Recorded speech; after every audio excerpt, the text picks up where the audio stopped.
Well, hello, Florida.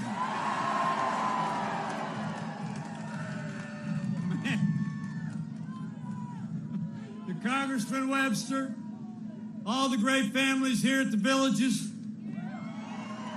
my fellow Americans, it is great to be back in the Sunshine State. It is great to be back in Trump country.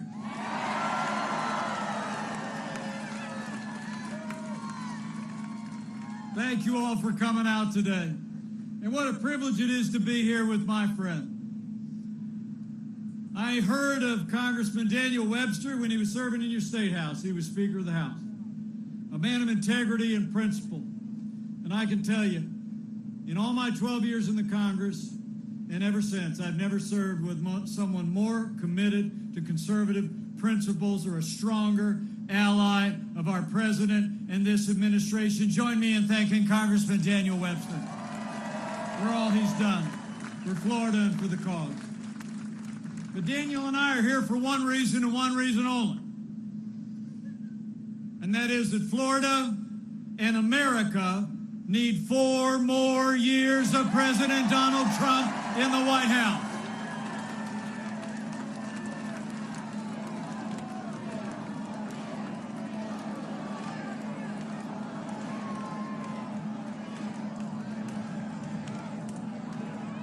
It's on, everybody, and the road to victory runs right through Florida.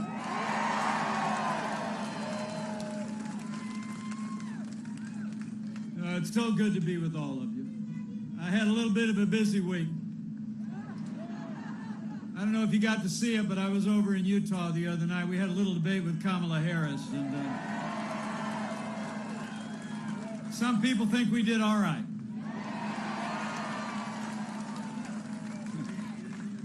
You know, let me be clear. That debate was not just a debate between 2 candidates for vice president. It was a debate between 2 visions.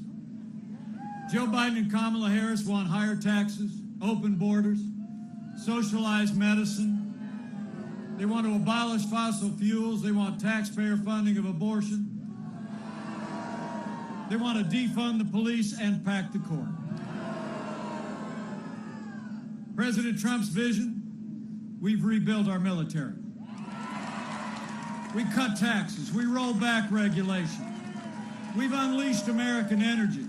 We secured our border, supported law enforcement, and stood for life, liberty, and the Constitution of the United States. I mean, when you compare the Biden-Harris agenda with the agenda of President Donald Trump, the choice is clear. If you cherish faith, freedom, law, and order, and life, in 24 days, we got to re-elect President Donald Trump for 4 more years.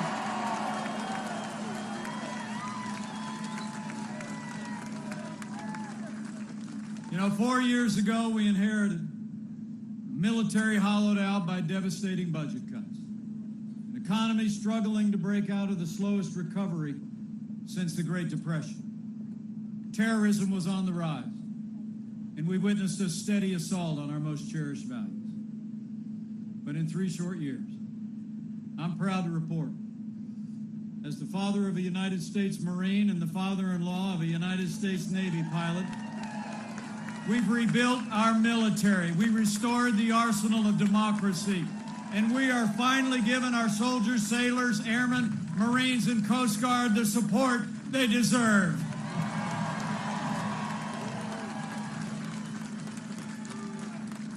You know, I couldn't be more proud to serve as vice president to a president who cares so deeply about the men and women of our armed forces.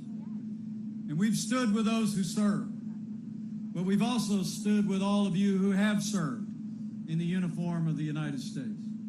You know, when Joe Biden was vice president, you all remember it, we saw years of heartbreaking scandal at the VA that shocked the conscience of the nation. I mean, we literally saw America's heroes perishing in waiting lines to get health services at the VA. But under President Donald Trump, those days are over. Our president signed the most sweeping reform of the VA in 50 years. We fired thousands of VA employees that were not giving our veterans the care that they earned in the uniform of the United States, and Veterans Choice is now available for every veteran in America.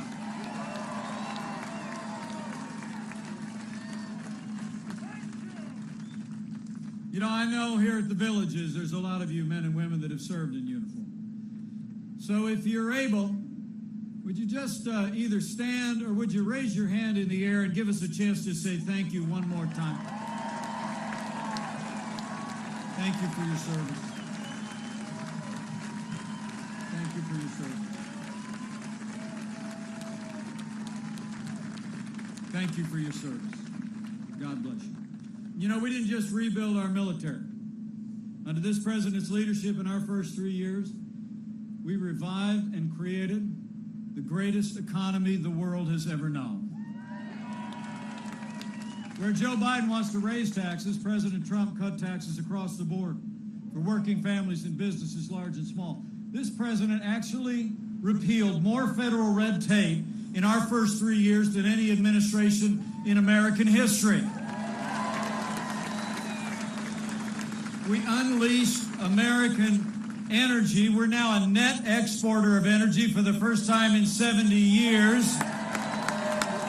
And we fought for free and fair trade that puts American jobs and American workers first. And in those first 3 years, businesses large and small created more than 7 million good-paying jobs, including 550,000 jobs right here in the Sunshine State.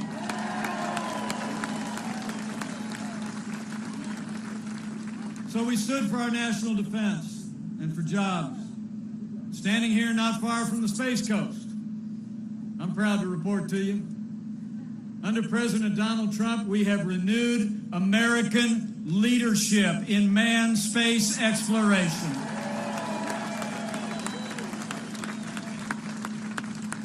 We reconstituted the National Space Council, and the president asked me to be the chairman.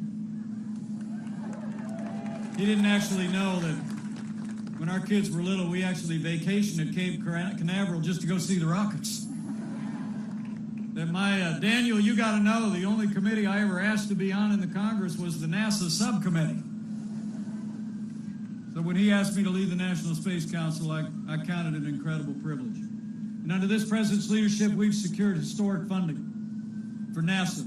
And this year, we returned American astronauts to space on an American rocket from right here at Kennedy Space Center for the first time in 10 years. And under the president's leadership, by 2024, we're going to see the next man and the first woman land on the moon, and then we're headed to Mars. Under President Donald Trump, NASA is back. And under this president, not only have we stood for our security, for American jobs, and for American leadership in space, but every single day, President Donald Trump has stood for the rule of law. We've appointed more than 200 conservatives to our federal courts at every level, and I'm here to tell you, they are all principled men and women who will uphold all the God-given liberties in our Constitution, like the freedom of religion and the freedom of speech and the Second Amendment right to keep and bear arms.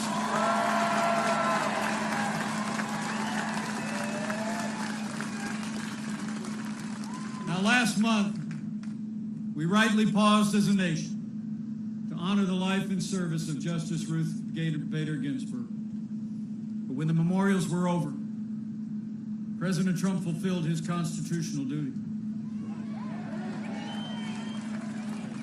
And he nominated a principled, brilliant, conservative woman to the Supreme Court of the United States of America, Judge Amy Coney Barrett.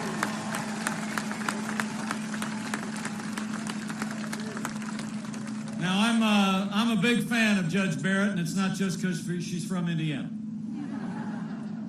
I'm telling you what, Judge Amy Coney Barrett is an inspiring person. She's a brilliant and principled jurist. She'll do great credit on the Supreme Court. Now, the confirmation hearings are set for this Monday. And the American people expect Democrats in the Senate to give Judge Barrett a dignified hearing this time. But we have reason to be concerned. You all remember when Judge Barrett went through her confirmation 2 years ago for the Court of Appeals, the Democrat chairman of the Judiciary Committee actually criticized Judge Barrett for her Catholic faith. She said that, quote, "the dogma lives loudly in you." And Hollywood elites have already begun to criticize Judge Barrett and her family for their Christian faith. Well, I got news for the Democrats and their friends in Hollywood. The dogma lives loudly in me. The dogma lives loudly in you. And the right to live and work and worship according to the dictates of our conscience lives loudly in the Constitution of the United States of America.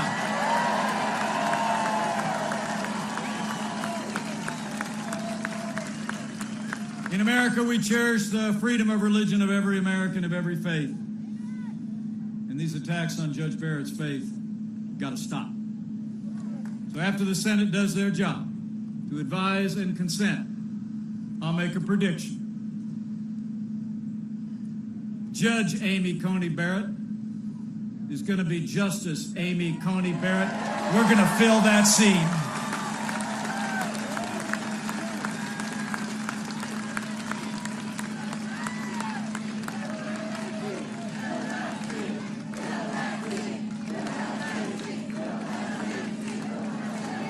Oh, we're going to fill it. You know, the American people actually also deserve to know that Democrats in Washington are actually talking about adding seats to the Supreme Court in the biggest power grab in American history. It's called packing the court. Now, Joe Biden and Kamala Harris won't admit it, but after 150 years with 9 seats on the Supreme Court of the United States, they're planning to pack the court. In fact, Joe Biden refused to answer the question in his debate with the president. Kamala Harris refused to ask the question during our debate. And just yesterday in Nevada, Joe Biden was asked by a reporter if don't voters deserve to know what you do? And Joe Biden replied, quote, "No, they don't." Well, come on, Joe. The American people deserve a straight answer. When you're running for the highest office in the land, the American people deserve to know whether you're going to respect the highest court in the land. You know, there's only one explanation why Joe Biden and Kamala Harris won't answer the question. It's because Joe Biden and Kamala Harris want to pack the court. But we're not going to let it happen.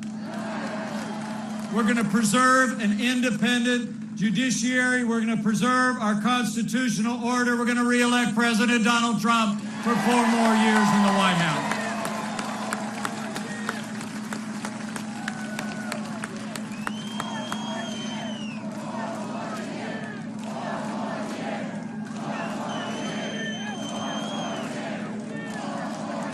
So we've stood for the rule of law, prosperity, and security. We've stood for an independent judiciary. We always will. And every single day of this administration, President Donald Trump has stood with the men and women who serve on the thin blue line of law enforcement, and we always will. That's probably why you have police associations around the country that are endorsing our president's reelection. In fact, I learned for the first time ever, the Florida Police Chief Association endorsed President Donald Trump's re-election.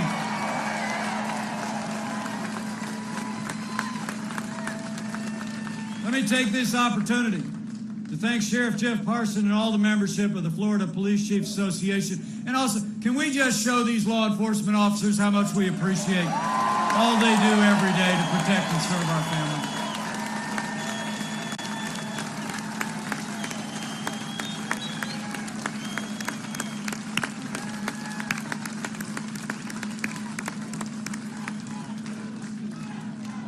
You know, oh, we're back to blue. You know, I like to tell people, all my heroes wear uniforms. When I was growing up in a small town in Indiana, we used to drive back to Chicago where my parents grew up.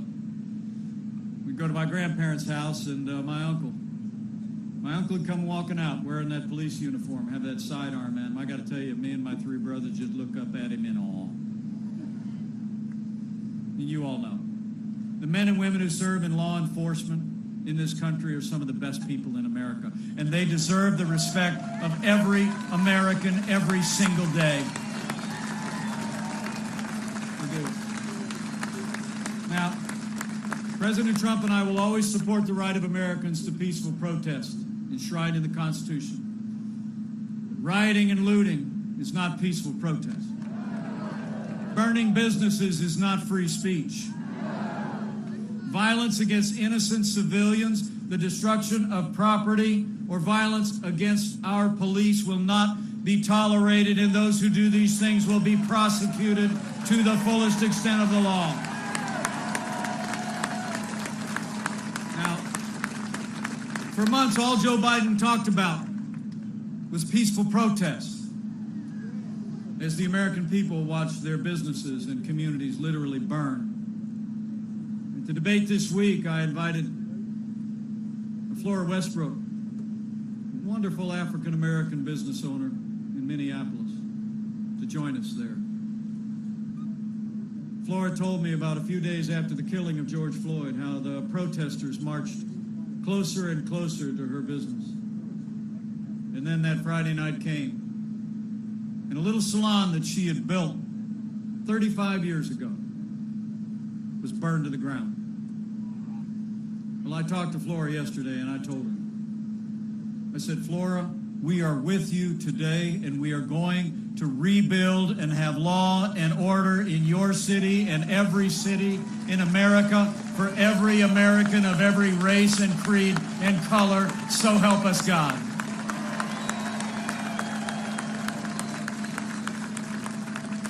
You know, the truth is, Joe Biden would double down on the very policies that have led to violence in America.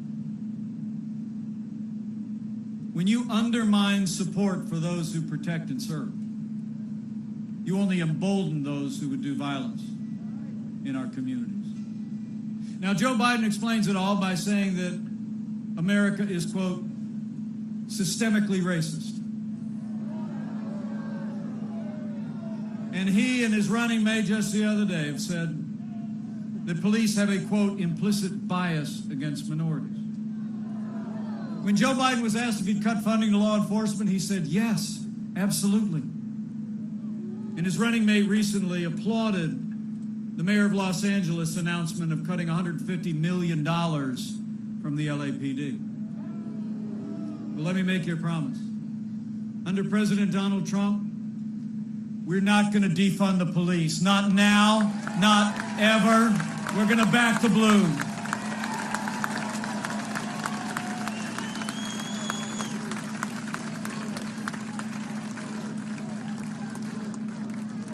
What the president and I know, what you all know, we don't have to choose between supporting law enforcement and supporting our African-American neighbors or any of the minorities or families who live in our major cities. We have done both for the last 3.5 years. We provided new resources for law enforcement, new personnel, and we've made historic investments in our African-American, historically black colleges and universities. We saw the lowest unemployment ever recorded for African Americans, 9,000 opportunity zones in our major cities. We passed criminal justice reform. We have supported law enforcement, supported our African American neighbors, and we're going to keep on doing it for 4 more years.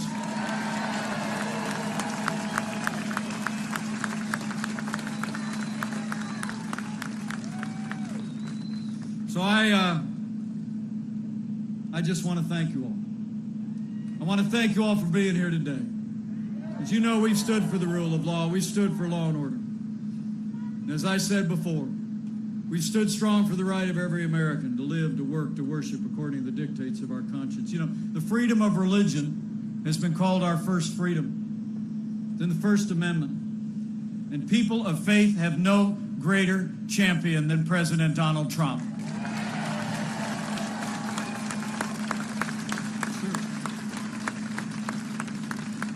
From early on, the president took decisive action to restore the conscience rights of doctors and nurses, teachers, and religious charities. And President Donald Trump ended the last administration's assault on the Little Sisters of the Poor, and the Supreme Court voted 7-2 to make it permanent. It's amazing to think. When Joe Biden was vice president, they actually hauled a group of nuns who had taken a lifetime vow of poverty to serve the neediest among us. They hauled them into court to force them to compromise their faith to live under the standards of Obamacare. And you deserve to know Joe Biden recently said that he plans to do it again. He plans to reimpose the strictures of Obamacare on the Little Sisters of the Poor and other religious institutions. In fact, his running mate attacked one of our judicial nominees simply because they were a member of the Catholic Knights of Columbus. So let me make you a promise. With 4 more years of President Donald Trump in the White House, we're going to respect the religious freedom of every American of every faith. And we're going to end the assault on religious liberty once and for all. So it's been about security, it's been about prosperity, the rule of law, and our liberties. And I can't tell you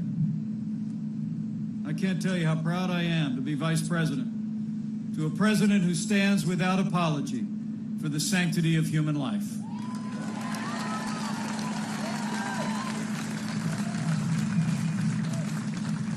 Where Joe Biden supports taxpayer funding of abortion all the way up to the moment of birth, President Trump took action early in our administration to suspend all funding, the Mexico City policy, no taxpayer dollars to provide or promote abortion around the world. He's renewed the Hyde Amendment to protect taxpayer money from ever being spent on abortion, and President Donald Trump is the most pro-life president in American history.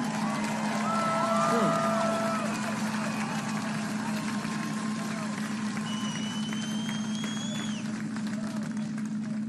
So we rebuilt our military, revived our economy, stood up for law, order, life, and liberties.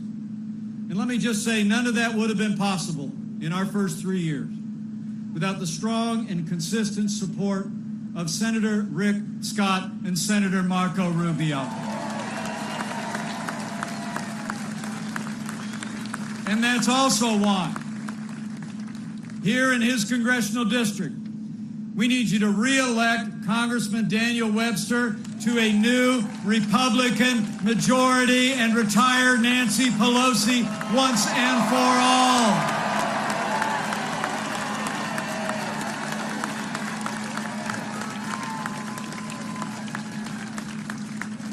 You know, when you look at all that we accomplished in those first few years with the Republican House and the Republican Senate, there's only one conclusion you can draw. In 3 short years, we made America great again. True. And then the coronavirus struck from China. And I'm here to tell you, before the first documented case of community transmission in the United States, President Trump did what no other American president had ever done before. He suspended all travel from China, the second largest economy in the world. He put the health of America first. Now Joe Biden said that was hysterical. He said it was, quote, xenophobic. In fact, he wrote in USA Today back in January that travel bans would, quote, make things worse. But let me tell you, as the head of the White House Coronavirus Task Force, I can tell you firsthand, President Trump's decision to suspend all travel from China bought us invaluable time to stand up the greatest national mobilization since World War II, and it saved countless American lives.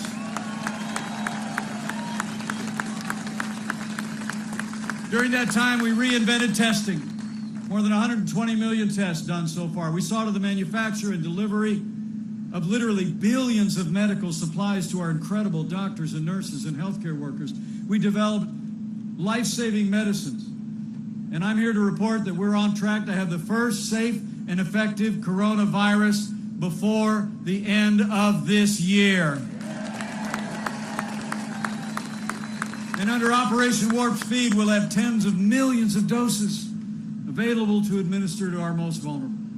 You know, the president just said on the South Lawn of the White House today, and I quote, "Through the power of American science and medicine, we will eradicate the China virus once and for all."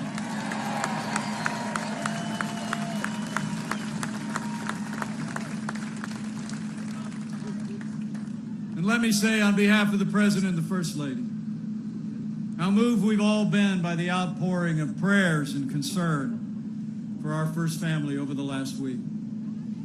I spoke to the President this morning before I left for Florida, and I'm happy to report to you President Donald Trump and First Lady Melania are doing great.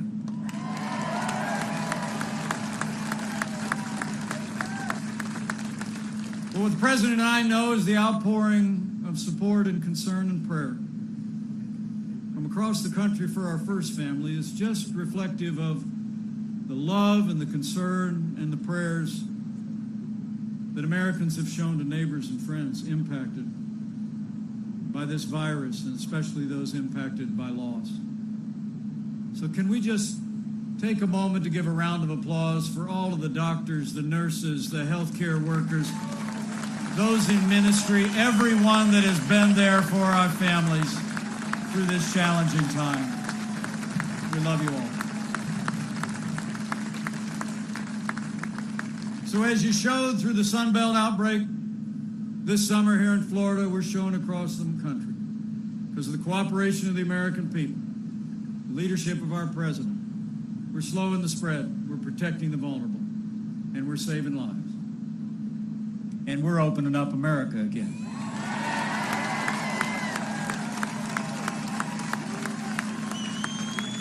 You know, it's amazing to think, after losing 22 million jobs at the height of this pandemic, in just the last 5 months, because of the foundation that we poured and because of the unprecedented recovery and relief support for families and businesses, we've already seen 11.5 million Americans go back to work, including 630,000 Americans right here in Florida. We're opening up America, and we're opening up America's schools. You know, about a week ago, the president announced we actually acquired about 100 million rapid tests that we're distributing to school nurses and school systems to help get our kids back in the classroom and keep them back in the classroom safe and sound. And can I just say, as I stand here in Florida, none of the progress this state has made would have been possible without not only the leadership of our president, our incredible healthcare workers, but none of it would have been possible without the strong, steady, and compassionate leadership of Governor Ron DeSantis. Done an amazing job. Thank you, Governor. So we've gone through a time of testing. But I came down today on this cool and breezy Florida day, because in 24 days we're coming to a time for choosing. The choice in this election has never been clearer, and the stakes have never been higher. It's amazing to think, in the middle of a global pandemic, Joe Biden wants to raise taxes by $4 trillion. President Trump, not only has he passed the largest tax cuts and tax reform in history, but for 4 more years, we're going to keep cutting taxes for middle-class Americans and bring this economy all the way back and then some. Where Joe Biden wants to bury our economy under an avalanche of red tape, he had to be reminded in that presidential debate that he supports the Green New Deal. He even wants to put us back in the Paris Climate Accord. President Trump's been cutting red tape, got us out of the Paris Climate Accord. Our air and land are cleaner than any time in recorded history. Our water is the cleanest in the world, and America is now a net exporter of energy for the first time in nearly 70 years.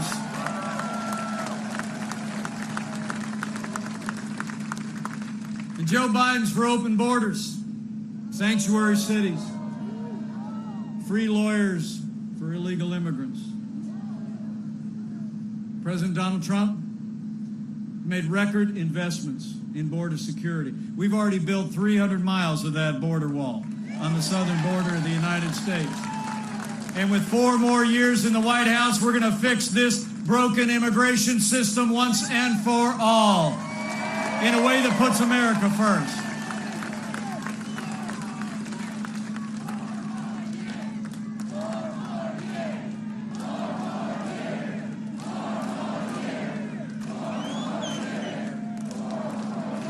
When it comes to international trade, so important here in Florida, for what you manufacture and what you grow. Contrast couldn't be clearer. You know, out in the heartland where I grew up, we saw the impact of NAFTA over the last 25 years. I literally saw entire communities shuttered, factories closed, jobs shipped south of the border. They were still shipping jobs south of the border before the paint was dry on the last election. And Joe Biden never lifted a finger to reform NAFTA in a way that put American workers first. But thanks to the man who wrote The Art of the Deal, America got a way better deal than NAFTA. The United States-Mexico-Canada agreement is here. It is a win for Florida and a win for America.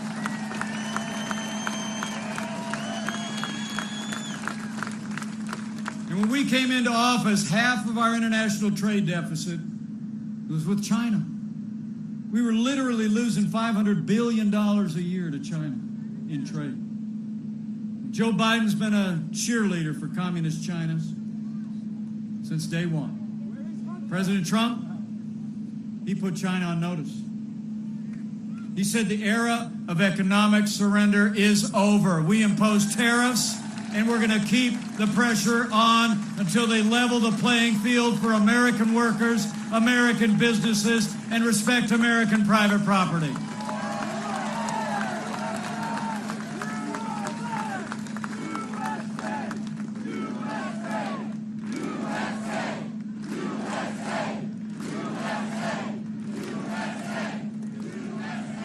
And where Joe Biden and Kamala Harris want a government takeover of health care. I mean, their version of Obamacare includes what's something called a public option. You heard about it? They say then the government insurance would be out there competing with private insurance. Well, I said years ago when we had that debate when I was in Congress, you know, the government competes with the private sector the way an alligator competes with a duck. I mean, the truth of the matter is, they would put us on an inexorable path to socialized medicine. President Trump, we're going to reform health care. We're going to protect pre-existing conditions. We're going to lower the cost of health insurance without growing the size of government. We're going to harness the power of the private sector and make sure that America is never a socialist country on health care or anything else.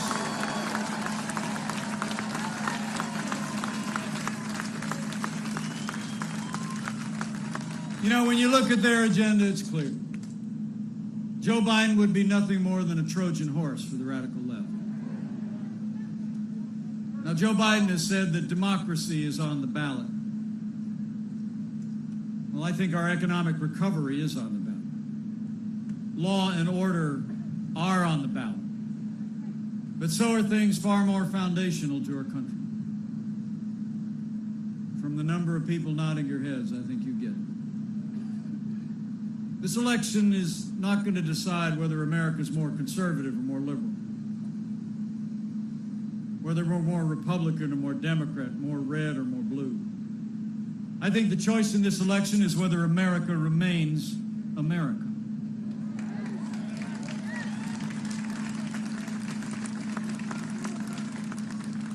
whether we're going to allow Joe Biden and Kamala Harris to steer our nation on a path of more government, less freedom, less opportunity,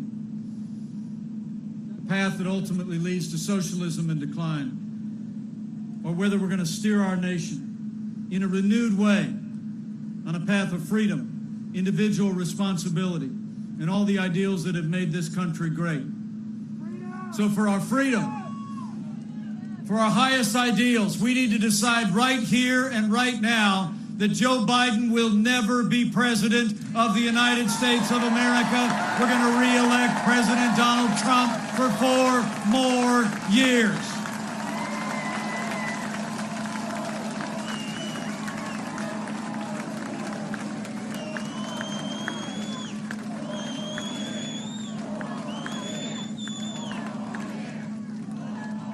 So I need you to tell your neighbors and friends what 4 more years means. See, I was over in a parking lot at the Villages the other day. I ran into Mike.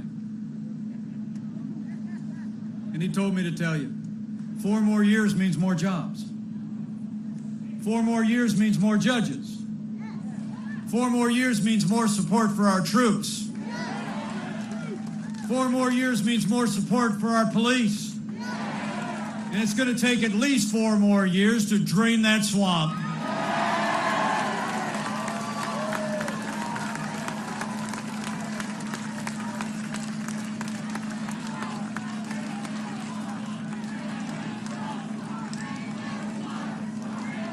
Oh, we're draining it.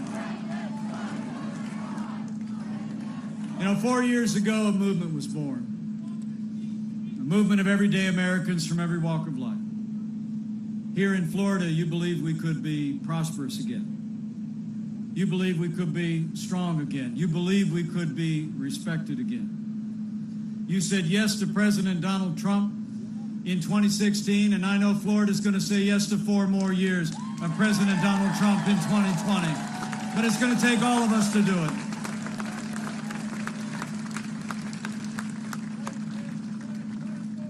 Let me tell you.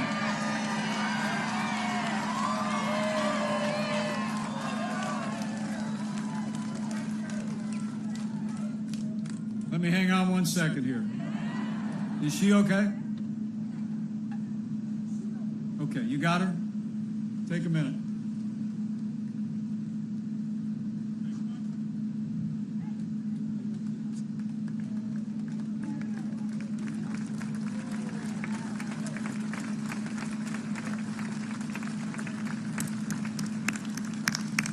Thank you for coming out, Dad.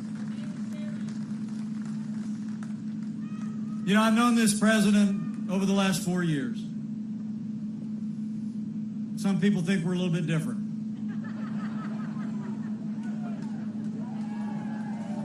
But we've gotten to be very close friends. I've seen him when the cameras are off. And I'm going to tell you, folks, there's never been a day gone by in the last 3.5 years that President Donald Trump hasn't gotten up and fought to keep the promises that he made to the people of Florida and the people of America. Now it's our turn to fight for him. It's on. 24 days to make the case. So keep bringing all your enthusiasm. Keep voicing your support. Keep telling your neighbors and friends across the Sunshine State and all across the country all that we've accomplished. Talk to them at work and at worship. Go out and tell the story the way you did in 2016. You know, I'll never forget. I was on one of those Sunday morning shows just before the election 4 years ago. And all the polls said that the president was going to lose, right? And Hillary Clinton was already announcing who her cabinet picks were. You remember that? They were measuring the curtains in the Oval Office. And I'll never forget, I was on one of the shows. And the host looked at me and he asked almost in a sympathetic tone, he said, "What do you think's going to happen?" And I looked at him and I said, "I think we're going to win."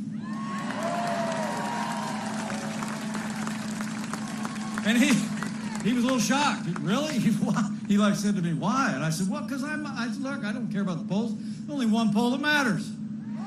And the fact was, I was out traveling around the country. The president was traveling around the country. And he'll be back on the road here in Florida come Monday. Get ready. But I said he was traveling around the country drawing tens of thousands of people, and I was traveling drawing literally hundreds of Americans. But it was all the same people. And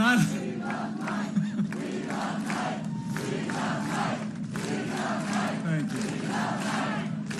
But it was, I said to this host, I said, all I can tell you is what I'm seeing across the country.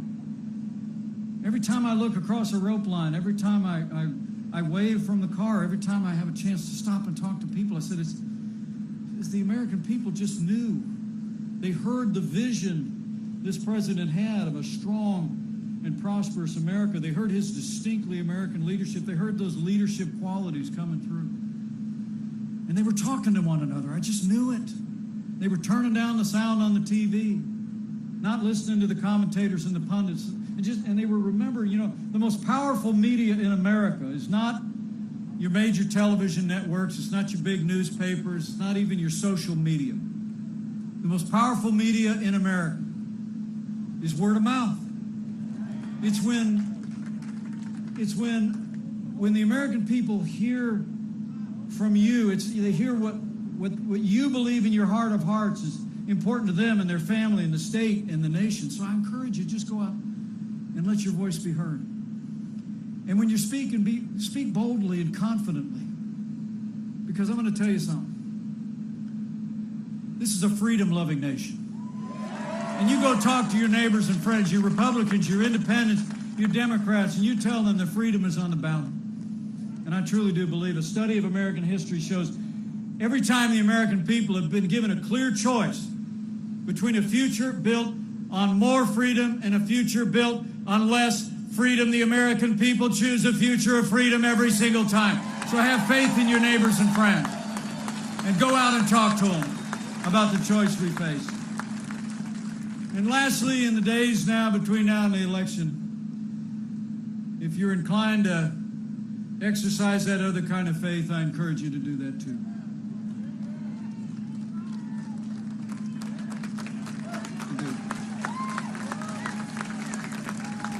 You know, the sweetest words the President and I ever hear when we're traveling around the country is when people will look out, reach across a rope line, maybe put the hand next to their cheek and just say, I'm praying for you. And we hear it a lot. Everywhere I've gone the last 4 years traveling around this country, I'm convinced of two things. This is a freedom-loving nation, and this is a nation of faith.